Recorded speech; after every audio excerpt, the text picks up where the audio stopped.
बिस्मिल्लाहिर्रहमानिर्रहीम। कैसे हैं भाई आप लोग? रटना नहीं है, समझना है। Syntax book board matric biology chapter number 5 reproduction series शुरू हो चुकी है। Syntax book board matric biology और उसका पार्ट 1 हम करने जा रहे हैं। ये चैप्टर नंबर 5 है, reproduction part 1 reproduction chapter number 5। इससे पहले अल्हम्दुलिल्लाह चैप्टर नंबर 1, 2, 3, 4 आपकी बुक का कोई एक सिंगल टॉपिक, एक सिंगल लाइन, एक सिंगल वर्ड जो है वो मिस नहीं हुआ। सब कुछ एक्सप्लेन कर दिया है पिछली वीडियोस में, क्योंकि हमारी वीडियोस बनती हैं बुक के टॉपिक्स के मुताबिक। तो इस दफ़ा भी अब हम 5वें चैप्टर पे आ गए, रिप्रोडक्शन पे। बहुत कुछ सीखने का आपको मौका मिलेगा, ठीक है। ये वीडियो आप इसीलिए देख रहे हैं क्योंकि आप जानते हैं कि समथिंग एक्स्ट्रा, कुछ डिफरेंट जो है वो सीखने को मिलेगा। रिप्रोडक्शन, इस वीडियो को पहले मैं ज़रा बता दूं कि इसकी तफसीलात क्या है।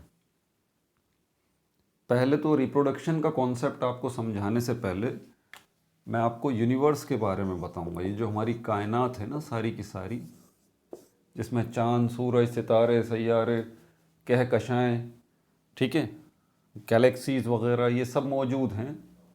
हमारी अर्थ के बाहर की जितनी दुनिया है, ये हमारी अर्थ है जिसके ऊपर हम रहते हैं, और हमारी अर्थ के बाहर की जितनी दुनिया है, ये एक सूरज है। ये एक सूरज नहीं है भाई, अरबों खरबों सूरज मौजूद हैं, ठीक है। सूरज भी एक स्टार है, आपको पता होना चाहिए। सन भी एक स्टार है, इसको बर्निंग स्टार कहते हैं। इसी तरह के बर्निंग स्टार्स जो हैं वो बहुत सारे हैं, अरबों खरबों बर्निंग स्टार्स इस कायनात में मौजूद हैं, इस यूनिवर्स में मौजूद हैं, ठीक है।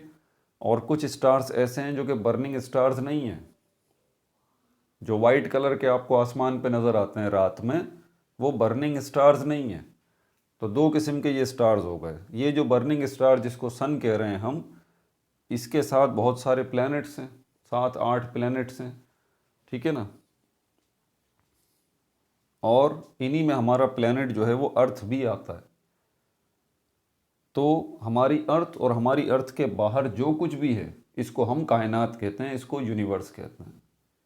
इसका स्टार्ट कैसे हुआ? रिप्रोडक्शन का ताल्लुक तो लिविंग थिंग्स के साथ है ना, इसको तो हम देखेंगे। स्टार्ट कैसे हुआ हमारी यूनिवर्स का?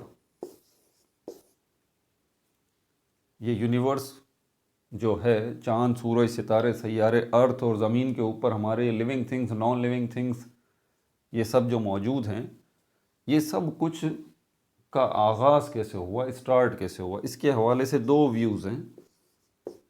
एक व्यू जो है वो क्रिएशन का कहलाता है, क्रिएशन। दूसरा व्यू जो है वो इवोल्यूशन का कहलाता है।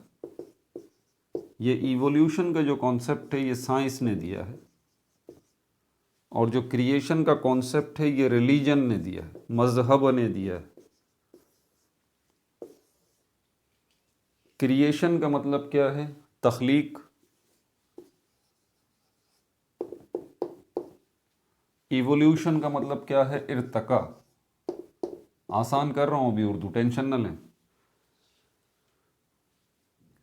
क्रिएशन के अंदर जब तख्लीक की बात आएगी तो खालिक की बात भी आएगी, यानी कि क्रिएटर की भी। और जब क्रिएटर की बात आएगी तो यकीनन रिलीजन, मज़हब की बात आएगी। दुनिया के तकरीबन सारे मज़ाहिब जो हैं, हिंदुइज़म है या कोई सा भी है, ठीक है, क्रिश्चियनिज़म है, ज्यूडिज़म है, ठीक है, इस्लाम है, तो और भी बहुत सारे मज़ाहिब हैं, ठीक है। उनका मानना ये है रिलीजन बेस के ऊपर कि ये यूनिवर्स जो है सारी की सारी, इसको क्रिएट किया गया है, इसको तख्लीक किया गया है। एक हस्ती है या एक से ज़्यादा हस्तियां हैं, ठीक है। जैसे इस्लाम के अंदर एक हस्ती का, एक खालिक का कॉन्सेप्ट है, अल्लाह ताला का। हिंदुइज़म के अंदर एक से ज़्यादा जो है वो क्रिएटर्स को माना जाता है, कि एक से ज़्यादा क्रिएटर्स हैं। और भी कुछ होगा, मुझे हिंदुइज़म के बारे में इतनी मालूमात नहीं, बस यही पता है कि एक से ज़्यादा जो है वो क्रिएटर्स हैं, खालिक हैं। खुदा हैं, जिनको खुदा भी कहा जाता है। इस्लाम में एक खुदा का कॉन्सेप्ट है और क्रिश्चियनिटी के अंदर भी एक खुदा का कॉन्सेप्ट है, और जुडाइज़्म जो यहूद जिनको कहा जाता है, यहूदी जो हैं दुनिया में, ये भी एक खुदा के मानने वाले हैं। क्या एक खुदा है, एक से ज़्यादा नहीं है। बहरहाल खुदा एक हो या एक से ज़्यादा हो, क्रिएटर का कॉन्सेप्ट जो है वो मज़हब से मुताल्लिक है, और इसका मतलब यही है कि ये यूनिवर्स जो है, ये कायनात बनाने के पीछे एक क्रिएटर मौजूद है, एक खालिक मौजूद है जिसने ये सब क्रिएशन की है, जिसमें लिविंग थिंग भी आ जाती है, नॉन लिविंग थिंग, सब कुछ आ जाता है, हर चीज़। दूसरा जो कॉन्सेप्ट है वो इवोल्यूशन का है, इसको कहते हैं इर्तका। इर्तका वर्ड जो है वो तरक्की से निकला है, प्रोग्रेस से निकला है। आपको पता है तरक्की के अंदर क्या होता है, चीज़ और बेहतर से बेहतर की तरफ आती है। आप कहीं जॉब कर रहे हैं, आपकी तरक्की हो रही है, प्रमोशन हो रहा है, तो आप क्या कहेंगे इसको, ये तो बड़ी अच्छी बात है, आप बेहतर से बेहतर की तरफ जा रहे हैं, सैलरी अच्छी हो रही है, मज़े आ रहे हैं, ज़्यादा पैसे आ रहे हैं। लेकिन साइंटिफिक वर्ल्ड के अंदर इस इवोल्यूशन या इर्तका या तरक्की का मतलब ये नहीं है। इवोल्यूशन का मतलब यहाँ पर ये बनता है कि ये पूरी कायनात बनी कैसे। साइंस ये कहती है कि ये पूरी कायनात शुरू में एक बड़ी सी बॉल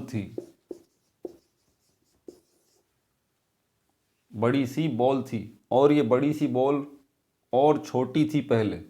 मैं आपको डायरेक्ट छोटी पे नहीं लेके जा रहा, पहले मैं इस सारी चीज़ों को, चांद, सूरज, सितारे, सैयारे, earth, living thing, non living thing, इंसान वगैरह जो कुछ भी है हमारी कायनात में, उनको समेट लीजिए और उसको एक बॉल बना लीजिए।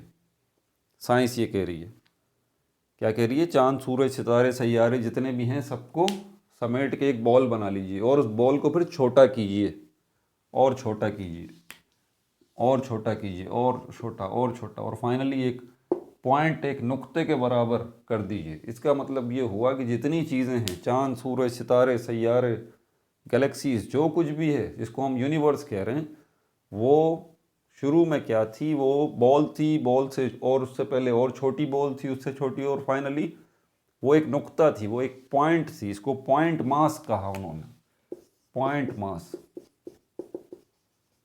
Point mass.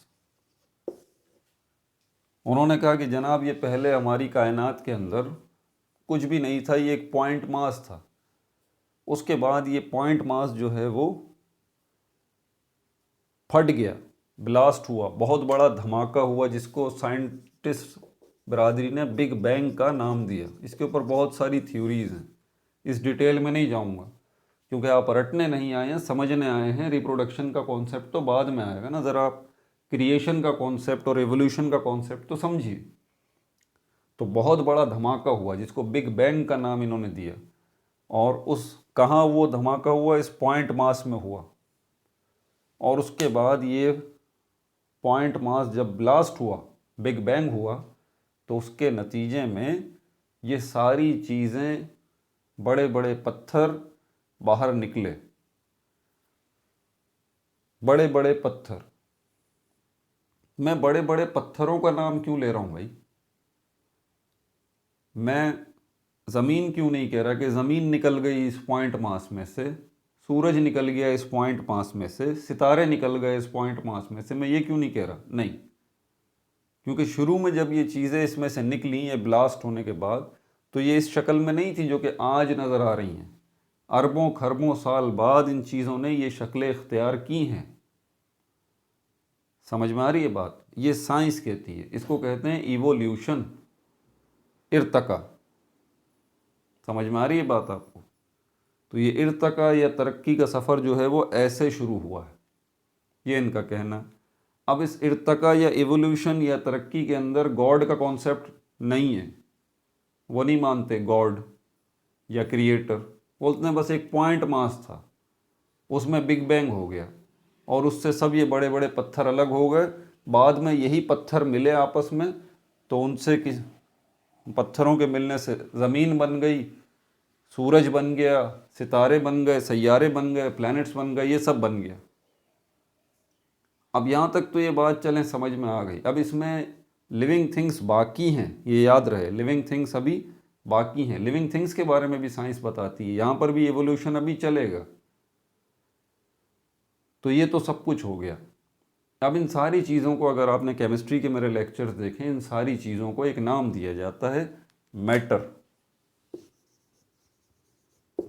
मैटर वजह क्या है? किन सारी चीज़ों को? उन सारे पत्थरों को जो कि इस पॉइंट मास के ब्लास्ट होने की वजह से वो पत्थर स्पेस में, खला में बिखर गए। वो पत्थर, वही पत्थर जो बाद में मिले और उनके मिलने से ज़मीन बनी, सूरज बना, सैयारे बने, सितारे बने। तो ये सारे पत्थर जो इस पॉइंट मास के ब्लास्ट होने की वजह से बाहर निकले और इनके बाद में इनके मिलने से सब चीज़ें बनी, इनको हम मैटर कहते हैं। इन सब चीज़ों को मैटर कहते हैं, सारे पत्थरों को। और अल्टीमेटली अगर इन पत्थरों को हम मैटर कह रहे हैं जो कि इस पॉइंट मास से निकल रहे हैं, तो ये चांद, सूरज, सितारे, सैयारे जो इन पत्थरों से ही बने हैं, तो अल्टीमेटली वो भी मैटर ही कहलाए। मैटर की डेफिनेशन टू द पॉइंट आसान सी क्या है? हर वो चीज़ जिसके पास वज़न है, मास है और उसने कुछ स्पेस कवर किया हुआ है, कुछ स्पेस कवर किया हुआ है, कोई जगह घेरी हुई है। ये बोर्ड आपको नज़र आ रहा है, ये बोर्ड मैटर है, मैं भी मैटर हूँ। जिस जगह पे ये बोर्ड है वहाँ उस जगह पे आप कोई दूसरी चीज़ नहीं रख सकते, क्योंकि इस जगह को तो इस बोर्ड ने कवर कर लिया। अगर आप इसी जगह पे जहाँ ये बोर्ड है कुछ और रखना चाहते हैं, तो आपको इस बोर्ड को हटाना पड़ेगा। जहाँ मैं इस वक्त खड़ा हूँ, यहाँ किसी और को खड़ा करना है तो मुझे यहाँ से हटाना पड़ेगा, तब जाके इस जगह पर कोई दूसरी चीज़ आ सकती है, कोई दूसरा खड़ा हो सकता है, क्योंकि इस स्पेस को मैंने कवर कर लिया है। और इसी तरह इस बोर्ड के स्पेस को इस बोर्ड ने कवर कर लिया है। समझ में आ रही है बात? और इस बोर्ड का वज़न भी है और मेरा भी वज़न है।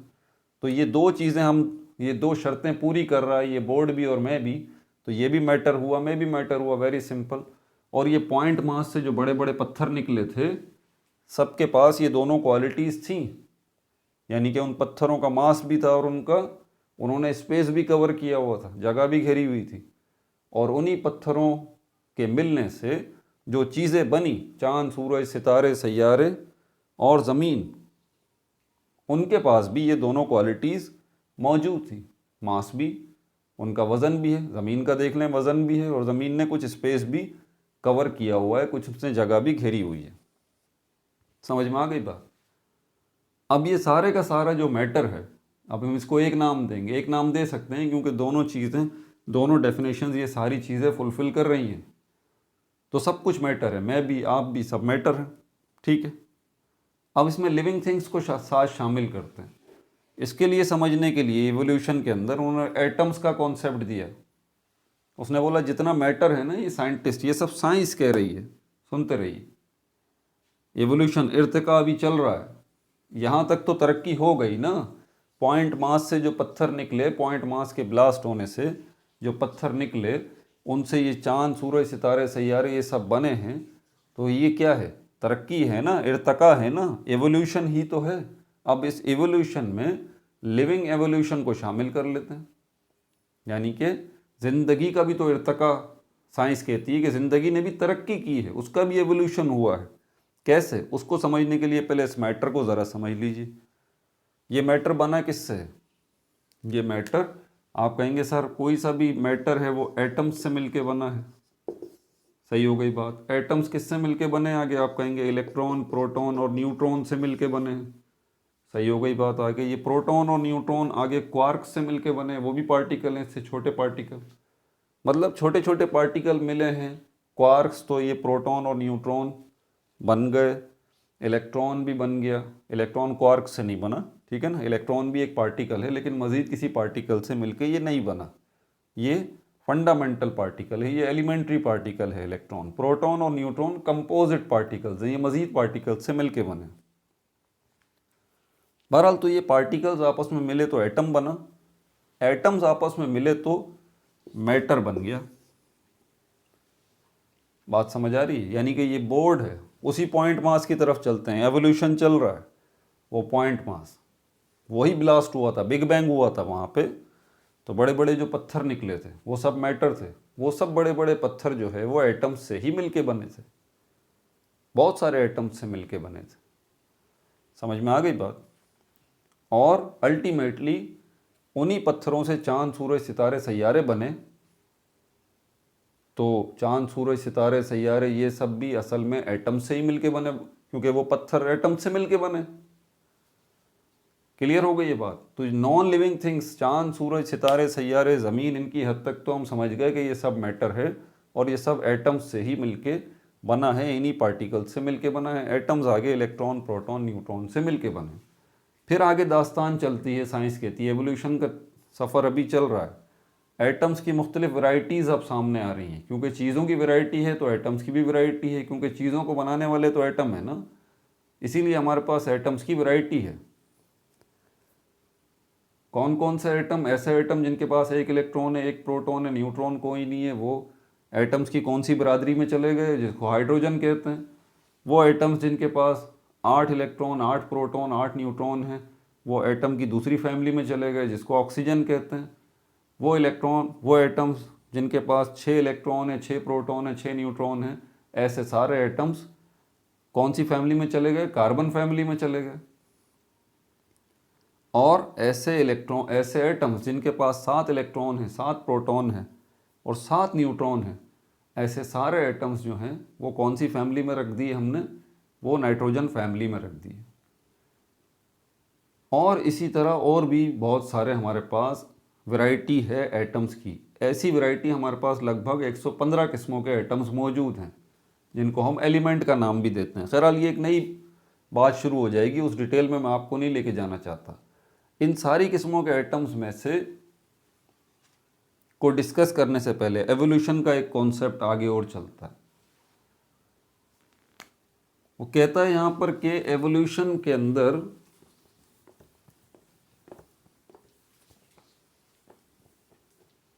अब ज़रा लिविंग थिंग्स का कॉन्सेप्ट देखें। अब एवोल्यूशन के अंदर हम लिविंग थिंग्स को साथ शामिल करने जा रहे हैं। लिविंग थिंग्स को अब हम शामिल करने जा रहे हैं। इनका भी इर्तका हुआ है, इनकी भी तरक्की हुई है। लाइफ, लिविंग थिंग्स का मतलब लाइफ, ज़िंदगी।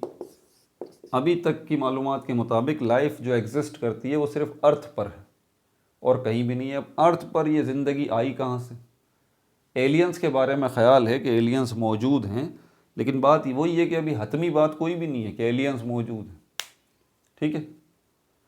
मज़हब जो है वो इंसानों के अलावा और भी दूसरी तख्लीक़ात के बारे में बात, मज़हब को तो भी मैं डिस्कस नहीं कर रहा, रिलीजन को, उसकी तरफ आते हैं। एवोल्यूशन तो ख़त्म हो जाए। अब ये एवोल्यूशन का ये सिस्टम जो चल रहा है, लिविंग थिंग्स कहाँ से आ गए भाई ज़मीन पर? लाइफ कहाँ से आ गई? अब इवोल्यूशन बोलता है कि ये जो बहुत सारी किस्मों के एटम्स आपस में मिले और इनसे इतनी सारी चीज़ें ये जो बन गई, इन्हीं में से कुछ एटम्स आपस में मिले थे, कुछ एटम्स आपस में मिले थे और वो एसेंशियल लाइफ, वो लाइफ एटम्स कहलाते हैं। लाइफ एलिमेंट कह लें या एटम्स कह लें, ज़िंदगी किसी भी शक्ल में मौजूद हो। अब ज़रा आपको ये ध्यान में रखना है कि हमारी अर्थ पर ज़िंदगी मुख्तलिफ़ शक्लों में मौजूद है। ठीक है। एनिमल्स की शक्ल में मौजूद है, प्लांट्स की शक्ल में मौजूद है। लाइफ की तरफ आते हैं, पहले ज़रा इसको क्लियर कर लें। बोल रहा है कि ये लाइफ एटम्स कहलाते हैं। कौन कौन से हैं? ये कार्बन है, नाइट्रोजन है, ऑक्सीजन है, कार्बन, नाइट्रोजन, ऑक्सीजन, हाइड्रोजन। ये 4 किस्मों के एटम्स जो हैं, ये कार्बन, नाइट्रोजन, ऑक्सीजन, हाइड्रोजन, ये आपको सब में नज़र आएंगे। जितनी लिविंग थिंग्स हैं ये लाजमी उनमें मौजूद होंगे। वैसे कुछ जगहों पे सल्फ़र को शामिल किया जाता है, कुछ जगहों पे फॉस्फोरस को भी शामिल किया जाता है, कि कहते हैं कि नहीं भाई लाइफ एटम्स जो हैं वो ये 4 नहीं है, लाइफ एलिमेंट्स 4 नहीं है, 6 हैं। कुछ कहते हैं कि 5 हैं। बहरहाल मैं तो सिर्फ ये 4 को ही लेता हूँ, काफ़ी है आप लोगों को समझाने के लिए। अब ज़रा लाइफ ज़मीन पर आप देख लीजिए, लाइफ जो ज़मीन पर मौजूद है वो कितनी शक्लों में मौजूद है। मैं आसान सी क्लासिफिकेशन करूँगा जिससे यकीनन आप सहमत होंगे। ये हमारी अर्थ है। हमेशा मैंने बताया ज़मीन के ऊपर जिस पर हम रहते हैं वहाँ पर भी लिविंग थिंग्स मौजूद हैं। दूसरी जगह है हवा। 4 एरियाज़ हैं, 4 जगहें हैं हमारी अर्थ पर। एक ज़मीन के ऊपर की जगह है, एक ज़मीन के अंदर की जगह है मट्टी के अंदर, एक हवा है तीसरी जगह, और चौथी जगह पानी है। इन 4 जगहों पर लिविंग थिंग्स मौजूद हैं। ज़मीन के ऊपर, ज़मीन के नीचे, मट्टी में, हवा में और पानी में, समंदरों में, दरियाओं में, यहाँ पर लिविंग थिंग्स मौजूद हैं। इन चारों जगहों पर लिविंग थिंग्स बेसिकली 2 ग्रुप्स में डिवाइड हैं। इन 4 एरियाज में लिविंग थिंग्स 2 ग्रुप्स में डिवाइड हैं। कौन कौन से? बड़ी आसान सी क्लासिफिकेशन, किंगडम्स की तरफ नहीं लेके जा रहा आपको।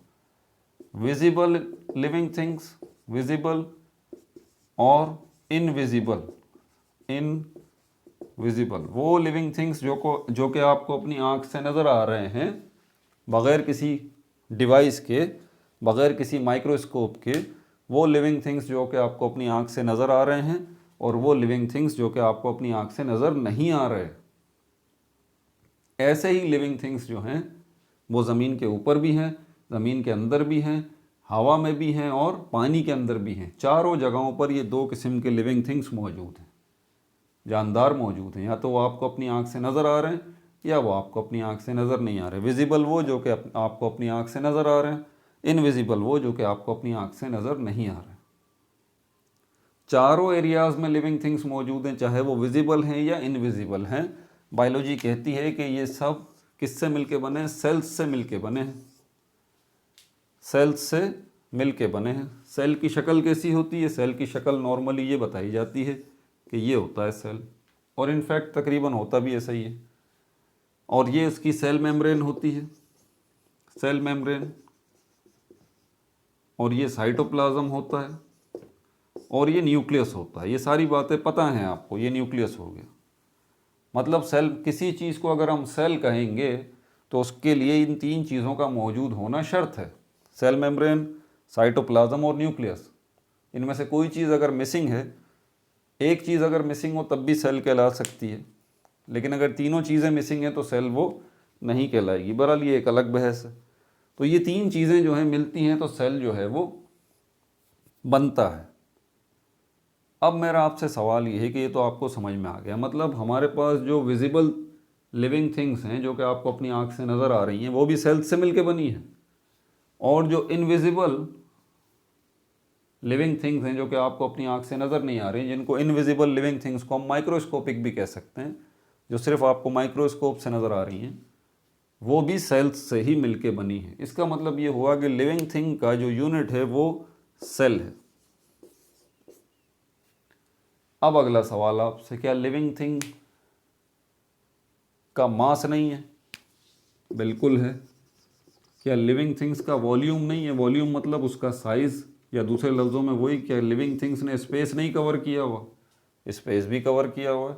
इसका मतलब ये हुआ कि लिविंग थिंग्स जो हैं, चाहे वो विजिबल हों या इनविजिबल हों, सब की सब, चाहे वो ज़मीन के ऊपर हों, ज़मीन के नीचे हों, कीड़े मकोड़ों की सूरत में, हवा में मौजूद हों, माइक्रो ऑर्गेनिजम्स की सूरत में, या पानी में मौजूद हों, एक्वाटिक लाइफ की सूरत में, सब के सब जो है उनका मास भी है, उनका वज़न भी है, और उन्होंने कुछ स्पेस भी कवर किया हुआ है, यानी कि उनका वॉल्यूम भी है। इसका मतलब लिविंग थिंग्स सब के सब मैटर है।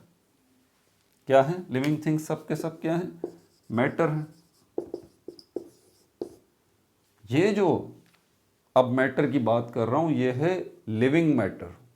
इससे पहले मैंने जितनी बात की थी वो नॉन लिविंग मैटर की बात की थी, अर्थ की, सूरज की, सितारों की, सैयारों की, पत्थरों की, वो सब नॉन लिविंग मैटर था। ये लिविंग मैटर सिर्फ ज़मीन पर मौजूद है, अर्थ पर मौजूद। और अभी मैंने क्या कहा कि लिविंग मैटर किससे मिलके बना है? सेल्स से मिलके बना है, चाहे इनविजिबल हो या विजिबल हो, सेल्स से मिलके बना है। अब ये लिविंग थिंग्स जो हैं उसको मैंने साबित कर दिया कि वो मैटर भी हैं। तो एग्जैक्टली अगर मैटर हैं तो नॉन लिविंग थिंग्स की तरह लिविंग थिंग्स भी एटम्स से मिलके बनने चाहिए। यही बात है, एटम्स से मिलके बनने चाहिए। लेकिन बायोलॉजी क्या कहती है कि लिविंग थिंग्स किससे मिलके बने हैं? लिविंग थिंग्स जो हैं वो सेल्स से मिलके बने हैं। तो भाई सेल किससे मिलके बने हैं? एटम से ही मिलके बने। एटम से ही मिलके बने हैं आपके सेल, मेरे सेल, जितने लिविंग थिंग्स हैं, चाहे वो विजिबल हैं या इनविजिबल हैं, सब सेल्स से मिलके बने, और सेल्स आगे एटम्स से मिलके बने। ये सेल मेम्ब्रेन भी एटम से मिलके बनी है, साइटोप्लाज्म भी एटम्स से मिलके बना है, और न्यूक्लियस भी एटम से ही मिलके बना है। क्लियर हो गई ये बात। अब कौन से एटम्स, अगर हम ये देख लें कि ये सेल समझ गए। अब हमारा लिविंग थिंग्स विजिबल है या इनविजिबल है, सेल तो मौजूद होगा उनमें, और उनमें ये सेल को बनाने वाले कौन से एटम्स होंगे, दूसरे एटम्स हों या ना हो, लेकिन ये 4 किस्म के एटम्स जो हैं लाजमी लाजमी लाजमी मौजूद होंगे, तब जाके ये सेल बनेगा। क्लियर है ये बात। ये सेल बनेगा तो ऐसे बहुत सारे सेल्स बनेंगे, वो बहुत सारे सेल्स मिलेंगे तो मल्टी सेलुलर ऑर्गेनिज्म बन जाएगा। सिर्फ एक ही सेल रहेगा तो यूनिसेलुलर ऑर्गेनिज्म बन जाएगा। लेकिन लिविंग थिंग या ऑर्गेनिज्म तो बनेगा सेल से। सेल किससे बनेगा? एटम से। कौन से एटम से? लिविंग मैटर की बात हो रही है, लिविंग थिंग्स की बात हो रही है। कार्बन, नाइट्रोजन, ऑक्सीजन और हाइड्रोजन के एटम्स से मिलके बनेगा। अब दोबारा इवोल्यूशन की तरफ आ जाते हैं। इर्तका, जिंदगी का इर्तका कैसे हुआ ये ज़रा सुन। इसको कहते हैं केमिकल इवोल्यूशन, कीमियाई इर्तका। केमिकल को उर्दू में कीमिया कहा जाता है, कीमियाई, क्योंकि केमिकल वर्ड केमिस्ट्री से निकला है और केमिस्ट्री को कीमिया कहा जाता है उर्दू में, इसी से वर्ड बना कीमियाई, केमिकल। केमिकल इवोल्यूशन, कीमियाई इर्तका। साइंस कहती है, बोलती है कि भाई ये जो बहुत सारी किस्मों के एटम्स थे ना, उन्होंने बहुत सारी चीज़ें बनाई, सूरज, सैयारे, आसमान, सितारे सब बना दिया। ये 4 किस्मों के एटम्स जो हैं वो एक ख़ास तरीके से मिले, और एक ख़ास तरीके से मिलने के बाद इन्होंने पहला सेल बना दिया, फर्स्ट सेल। और ये कहाँ बना था? वाटर में, पानी में बना था। अब ज़रा ध्यान से सुनिएगा। उन्होंने कहा कि ये 4 किस्म के एटम्स जो हैं वो मिले हैं तो पहला सेल बन गया। पहला सेल बनने का मतलब पता है आपको?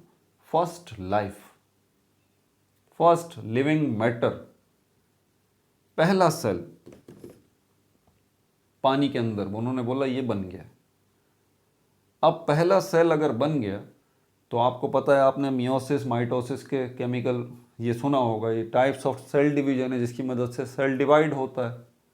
1 से सेल 2 हो जाते हैं, 2 से 4 हो जाते हैं, 8 हो जाते हैं, 16 हो जाते हैं, 32 हो जाते हैं, 64 हो जाते हैं, 128 हो जाते हैं, 256 हो जाते हैं, 512 हो जाते हैं, 1024 हो जाते हैं, and so on and so fourth. ये डिवाइड होने का प्रोसेस सेल्स का चलता रहता है और इस हिसाब से लिविंग थिंग्स जो हैं वो बनते रहते हैं। कभी ये सेल डिवाइड नहीं होता तो यूनिसेलुलर ऑर्गेनिज्म बन जाते हैं, और अगर ये सेल डिवाइड होते रहें तो मल्टी सेलुलर ऑर्गेनिज्म बन जाते हैं, जैसे कि मैं भी आपको नज़र आ रहा हूँ। तो इन्होंने कहा कि ज़मीन में जो पहला सेल बना इन एटम्स के मिलने की वजह से, पानी में, समंदर में, उससे दूसरा सेल बना, तीसरा सेल बना, चौथा सेल बना, और उसके बाद ज़मीन पर माइक्रो ऑर्गेनिजम्स आ गए। माइक्रो ऑर्गेनिज्म, यूनिसेलुलर ऑर्गेनिज्म ज़मीन पर पानी के अंदर आ गए, मतलब लाइफ आ गई, जिंदगी आ गई। और उसके बाद इसी तरह सेल्स की डिवीजन चलती रही और सिंपल छोटे छोटे से ऑर्गेनिजम्स बनते रहे, मल्टी सेलुलर, इन सेल्स के मिलने से। सिंपल एनिमल्स बनने शुरू हो गए पानी के अंदर, सिंपल प्लांट्स बनने शुरू हो गए पानी के अंदर। वक्त के साथ साथ पानी से बाहर निकल आए कुछ पौधे भी और कुछ जानवर भी, कुछ एनिमल्स भी और कुछ प्लांट्स भी छोटे छोटे, और ज़मीन पर रहना उन्होंने सीख लिया, खुश्की पर, लैंड पर रहना उन्होंने सीख लिया। उसके बाद तरक्की होती गई, वो छोटे छोटे पौधे बड़े बड़े दरख्त बनते चले गए, और वो छोटे छोटे जानवर जो है, बहुत सारी किस्मों के जानवर, एनिमल्स बनना शुरू हो गए। और उन्हीं में एक जानवर बन गया जिसको मंकी कहते हैं, ऐप कहते हैं, और वही मंकी जो है वो बाद में तरक्की करते करते करते इंसान बन गया। ये साइंस कहती है। बोला इस तरह से इवोल्यूशन हुआ, इर्तका हुआ। हमने किससे शुरू हुए थे? एवोल्यूशन। हमने कहा था कि कायनात का आगाज़ कैसे हुआ, साइंस इस तरह बता रही है।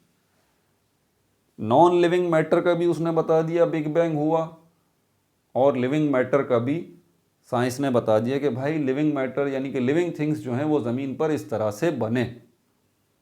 और आज वैरायटी है लिविंग थिंग्स की हमारी ज़मीन पर। रिलीजन क्या कहता है, मज़हब, वो क्रिएशन का कॉन्सेप्ट देता है, क्रिएटर का। बोलते हैं कोई सा भी मज़हब है वो बोलता है क्रिएटर मौजूद है, एक है या एक से ज़्यादा है, खालिक मौजूद है, खुदा मौजूद है, एक खुदा या एक से ज़्यादा है, उसने ये सारी चीज़ें बनाई हैं, उसने ये सारी चीज़ें बनाई हैं। अब दूसरे मज़ाहिब को छोड़ के हम अपने मज़हब की तरफ चलते हैं, अल्हम्दुलिल्लाह सुम्मा अल्हम्दुलिल्लाह, इस्लाम की तरफ। एक खुदा का कॉन्सेप्ट है, एक खुदा है, और उसी ने इन सारी चीज़ों को तख्लीक किया है, चीज़ों को भी, इंसानों को भी, जानवरों को भी, लिविंग थिंग्स को भी, जानदार चीज़ों को भी, बेजान चीज़ों को भी, सब को किसने तख्लीक किया है, अल्लाह ताला ने तख्लीक किया है। वही अल्टीमेट क्रिएटर है, अल्टीमेट क्रिएटर वो है। और चीज़ों की तख्लीक को छोड़ के अब आगे चलें तो लिविंग थिंग्स की क्रिएशन में अगर हम चलते हैं तो सबसे पहले अल्लाह ताला ने अपने नूर से जो है वो फरिश्तों को तख्लीक किया है, एंजल्स को। लाइट से वो नूरी मखलूक कहलाती है। दूसरी मखलूक जो है वो नारी मखलूक कहलाती है। उसके बाद जो अल्लाह ताला ने दूसरी मखलूक पैदा की जिनको जिन्नात कहते हैं, नारी, नार का मतलब होता है आग, कलाम पाक के अंदर भी है ना, अल्लाह ताला ने जिन्नात को आग के शोले से पैदा किया, यानी कि नार अरबी में कहते हैं आग। तो फरिश्तों को नूर से पैदा किया, लाइट से, और जिन्नात को आग से पैदा किया, नार से, फायर से, और इंसानों को खाक से पैदा किया, यानी कि मट्टी से। समझ आ रही है बात आपको? तो एक मखलूक कहलाई नूरी, दूसरी मखलूक कहलाई नारी, और तीसरी मखलूक कहलाई खाकी। ये हमारा ईमान है, ये हमारा मज़हब है, और इस पर हमारा यकीन है अल्हम्दुलिल्लाह, आखिरी सांस तक रहेगा यही ईमान और यही यकीन कि हमें इस दुनिया से वापस जाना है अल्लाह ताला की तरफ। बात समझ आ रही है आपको या नहीं आई? इतनी डिटेल्स जो बताई, ये था पूरा का पूरा ब्रॉड कॉन्सेप्ट। अब रिप्रोडक्शन कहाँ गया? अब आप बोल रहे होंगे सर रिप्रोडक्शन तो रह गया। भाई रिप्रोडक्शन एक प्रोसेस है, और उसके अंदर क्या हो रहा है कि लिविंग थिंग्स अपनी ही जैसे और लिविंग थिंग्स पैदा कर रहे हैं, इसको रिप्रोडक्शन कहा जाता है। समझ आ गई बात? लिविंग थिंग्स की मौजूदगी ज़रूरी है, वो होंगे तो अपने जैसे और लिविंग थिंग्स अपने ही जैसे, अपनी ही नस्ल के और लिविंग थिंग्स जो है वो पैदा करेंगे। समझ में आ गई बात? वाइटल प्रोसेसेस में ये शामिल किया जाता है। मिटा दूँ इसको। अब ज़रा रिप्रोडक्शन की तरफ चलते हैं, और रिप्रोडक्शन की तरफ चलने से पहले ज़रा ज़मीन पर मौजूद चीज़ों की दर्जाबंदी पहले कर लीजिए, वो ज़रूरी है। ये हमारी अर्थ है, living things, classification of living things समझ लीजिए, तो आपको रिप्रोडक्शन का प्रोसेस जो है वो समझना आसान हो जाएगा। Classification of living things, living things की क्लासेस, या इसको हम किंगडम भी कहते हैं, किंगडम।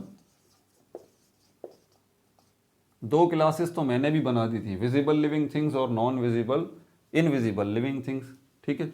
लेकिन हम चलते हैं बायोलॉजी के सेंस में, तो यहाँ पर 5 किंगडम जो अभी सबसे ज़्यादा चलते हैं उस हिसाब से। लेकिन इन 5 किंगडम्स को लाने से पहले आपको वो उससे शुरू करते हैं ना जो बिल्कुल कॉमन है आपकी। आप कहेंगे कि ये प्लांट्स जो हैं, एनिमल्स और प्लांट्स, ये भाई सबसे बड़े वाजे हैं सर, एनिमल्स और प्लांट्स।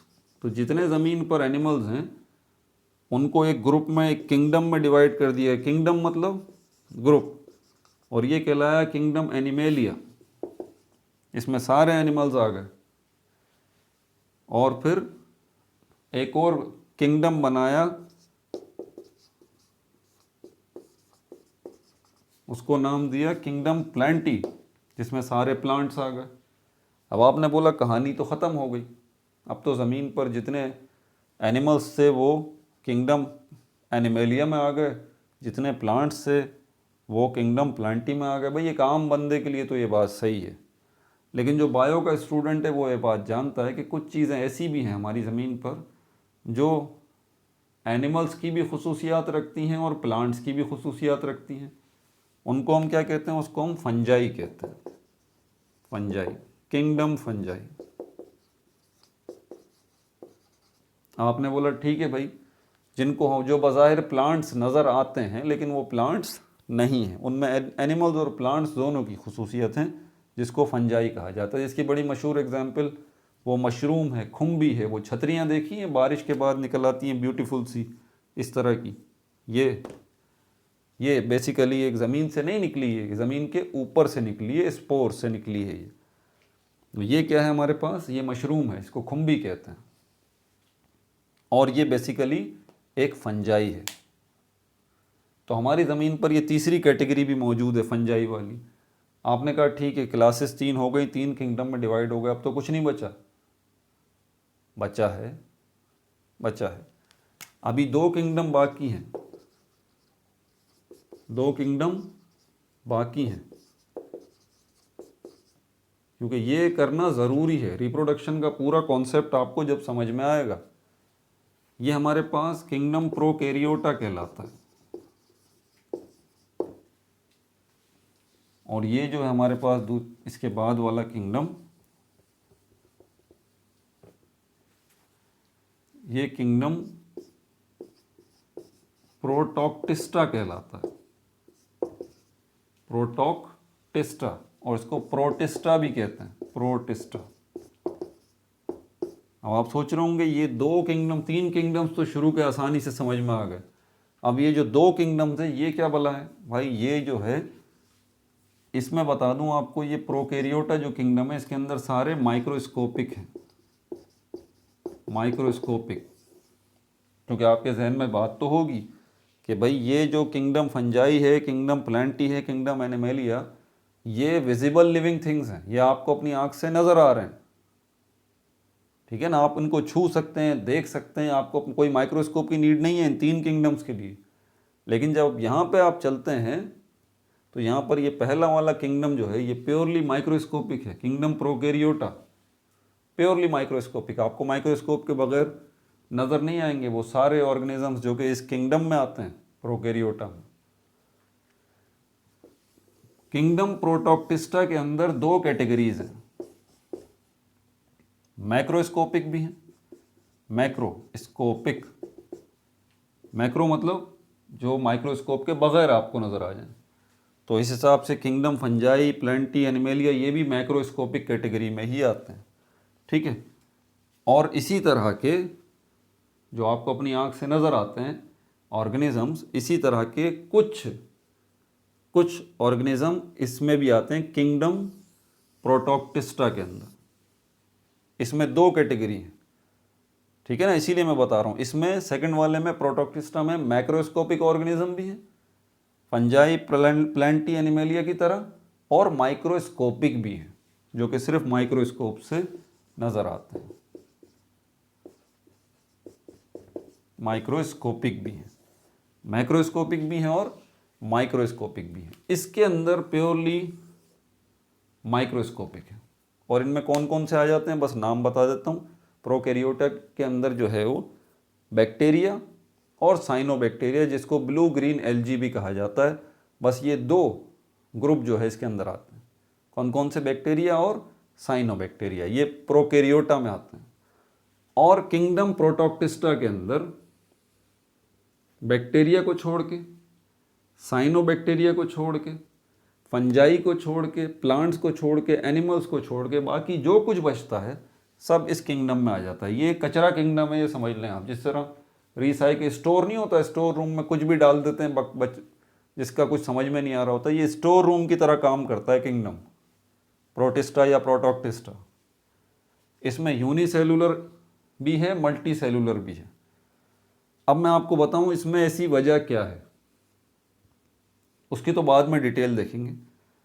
किंगडम फंजाई की कुछ टाइप्स ऐसी हैं जो कि यूनिसेलुलर हैं, वो भी इसी किंगडम में है, प्रोटॉक्टिस्टा में। प्लांट्स जैसे कुछ यूनिसेलुलर ऑर्गेनिजम्स हैं, वो भी इसी किंगडम में है, प्रोटॉक्टिस्टा में। एनिमल्स जैसे कुछ यूनिसेलुलर ऑर्गेनिजम्स हैं, वो भी किस में है, किंगडम प्रोटॉक्टिस्टा में। और एल्गी भी ऑर्गेनिज्म है, प्लांट्स जैसा ही है, वो मल्टी सेलुलर भी है, यूनिसेलुलर भी है, दोनों इसी के अंदर है, किंगडम प्रोटॉक्टिस्टा में। एल्गी की दोनों कैटेगरीज, यूनिसेलुलर, मल्टीसेलुलर, इसी किंगडम प्रोटोक्टिस्टा में। अब इसको नोट कर लें आप। अब इन सब में रिप्रोडक्शन हो रही है। प्रोकैरियोटा माइक्रोस्कोपिक है, बैक्टीरिया उसके अंदर भी रिप्रोडक्शन का प्रोसेस हो रहा है, वो भी अपनी नस्ल बढ़ा रहा है। इसी में साइनोबैक्टीरिया है, उसमें भी रिप्रोडक्शन का प्रोसेस हो रहा है, वो भी अपनी नस्ल बढ़ा रहा है। किंगडम प्रोटोक्टिस्टा के अंदर जितने यूनिसेलुलर फंजाई हैं वो भी अपनी नस्ल बढ़ा रहे हैं, जिसमें हमारे पास एग्जाम्पल यीस्ट की है। यीस्ट, खमीर जिसको उर्दू में कहते हैं, ये हम खाते भी हैं, आटे में डालते हैं ना। तंदूरी नान जो बनता है, नान जो इतना फूला हुआ होता है, केक जो इतना फूल जाता है, वो इसी यीस्ट की वजह से होता है। ये क्या है? यूनिसेलुलर फंजाई, ये इसमें आता है प्रोटोक्टिस्टा में। इसी तरह प्लांट्स भी कुछ यूनिसेलुलर हैं, वो भी इसमें आते हैं। एनिमल्स भी कुछ यूनिसेलुलर हैं, वो भी इसी के अंदर आते हैं। तो जितने भी यूनिसेलुलर इनसे मिलते जुलते हैं वो सब इसमें मौजूद हैं। सब में रिप्रोडक्शन का प्रोसेस होता है। और इसके अलावा एलजी जो है इसके अंदर, यूनिसेलुलर भी और मल्टी सेलुलर भी, उसमें भी रिप्रोडक्शन का प्रोसेस हो रहा है। फंजाई है, प्लांट्स हैं, एनिमल्स हैं हमारी ज़मीन के ऊपर, इनमें भी रिप्रोडक्शन का प्रोसेस हो रहा है। रिप्रोडक्शन की जब बात की जाएगी तो इन ऑर्गेनिजम्स से बाहर नहीं होगी, इन्हीं के अंदर ये सब कुछ हम देखेंगे। बात समझ आ गई? मिटा दूँ अब इसको, लेकिन मिटाने से पहले इसको मिटाता नहीं हूँ, बल्कि आपको एक ब्रॉड कॉन्सेप्ट और दे दूँ। रिप्रोडक्शन 2 टाइप्स हैं रिप्रोडक्शन की, बेसिकली 2 टाइप्स। यहीं लिखना पड़ेगा ताकि कॉन्सेप्ट क्लियर हो। एसेक्सुअल रिप्रोडक्शन, एसेक्सुअल रिप्रोडक्शन और सेक्सुअल रिप्रोडक्शन। ए का मतलब होता है नॉट सेक्सुअल, मतलब ऐसी रिप्रोडक्शन हो रही है जिसमें सेक्सेस इन्वॉल्व नहीं है, कोई मेल फीमेल का चक्कर नहीं है, ठीक है। दूसरी टाइप रिप्रोडक्शन की सेक्सुअल रिप्रोडक्शन है, जिसमें सेक्सेस इन्वॉल्व हैं, मेल फीमेल का चक्कर मौजूद है, जिसमें पेयर का चक्कर मौजूद है, जिसमें फेमिनाइन मैस्कुलाइन का कॉन्सेप्ट मौजूद है। देखें, इंसानों की अगर आबादी बढ़ रही है, एक इंसान के बाद दूसरा आ रहा है, दूसरे के बाद तीसरा आ रहा है, अल्लाह ताला ने इंसानों में सबसे पहले किसको तख्लीक किया? हज़रत आदम अलैहिस्सलाम को। किससे तख्लीक किया? मट्टी से। अब हज़रत आदम अलैहिस्सलाम की तख्लीक जब हो गई जन्नत में, तो नेचुरल बात है कि उनकी नेचर के अंदर अल्लाह ताला ने इस चीज़ को भी रखा, ज़रूरत जिसको कहते हैं, नीड पार्टनर। नेचर में है ना, नेचर तो अल्लाह ताला ने दी है ना इंसान को, उसको पार्टनर। तो हज़रत आदम अलैहिस्सलाम उदास रहते थे जन्नत के अंदर, जन्नत में भी उदासी देखें ज़रा।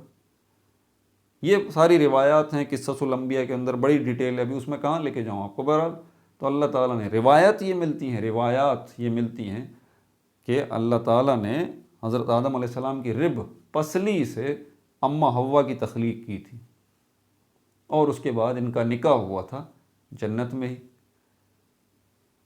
और ये पहला पेयर था इंसानों का, पहला पेयर। पहले तख्लीक हज़रत आदम अलैहिस्सलाम की मट्टी से और उनकी रिब से, जो रिवायात मिलती हैं। क्योंकि ये रिलीजियस टॉपिक है, मैं इस पर ज़्यादा बात कर नहीं सकता, क्योंकि मैं मज़हबी स्कॉलर तो हूँ नहीं भाई।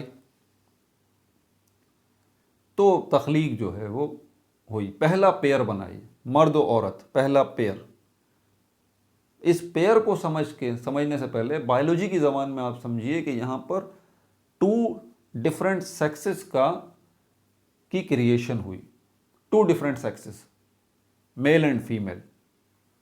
और उसके बाद जब हज़रत आदम अलैहिस्सलाम, हमारे जद्द अमजद, ज़मीन पर तशरीफ़ लाए, सैयदना हज़रत आदम अलैहिस्सलाम और अम्मा हव्वा ज़मीन पर तशरीफ़ लाई दोनों। उसके बाद फिर नस्ल इंसानी आबादी बढ़ी, क्योंकि ये पेयर था, मैरिड कपल था, बच्चे तो होंगे। तो उसी से सिस्टम आगे चला, और आज दुनिया में जितने लोग हैं, भले वो अल्लाह ताला को माज़अल्लाह मानते हैं नहीं मानते, लेकिन सब अल्लाह ताला की तख्लीक है, पहली बात। और सब किसकी औलाद हैं? हज़रत आदम अलैहिस्सलाम की औलाद है, 1 मैन। और अम्मा हव्वा सबकी अम्मा है, mother of all human beings. समझ में आ गई बात आपको। और father of all human beings हज़रत आदम अलैहिस्सलाम, अम्मा हव्वा, ये पहला पेयर था। अब उसके बाद नस्ल इंसानी शुरू। तो इंसानों की मिसाल देके आपको बता रहा हूँ कि जब हम ये रिप्रोडक्शन क्या है, ये सेक्सुअल रिप्रोडक्शन है जिससे इंसान अपनी नस्ल बढ़ा रहे हैं।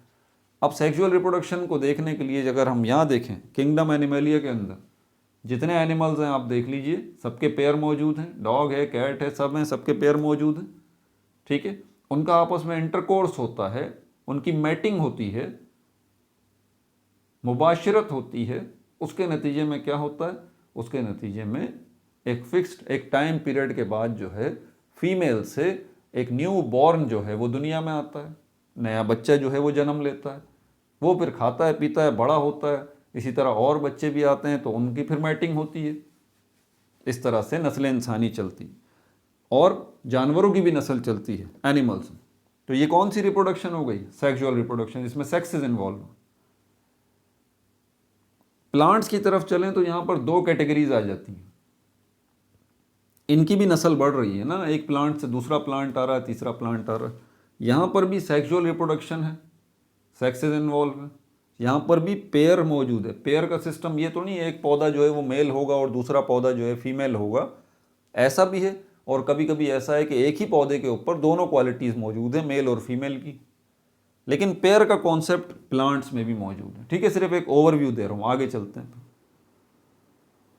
और इसी के अंदर हमारे पास प्लांट्स में ही एसेक्सुअल रिप्रोडक्शन भी मौजूद है। क्या मौजूद है, एसेक्सुअल रिप्रोडक्शन भी मौजूद है, ठीक है भाई। पार्ट 1 यहीं पर हम एंड करते हैं इंशाल्लाह। पार्ट 2 के अंदर मज़ीद जो है बुक के मुताबिक जितने भी ये बाइनरी फिशन है, मल्टीपल फिशन है, बडिंग वगैरह, इन सबको डिस्कस करेंगे। अभी काफ़ी हो गया, अपना बहुत ज़्यादा ख्याल रखिएगा। No like, no subscribe, only share.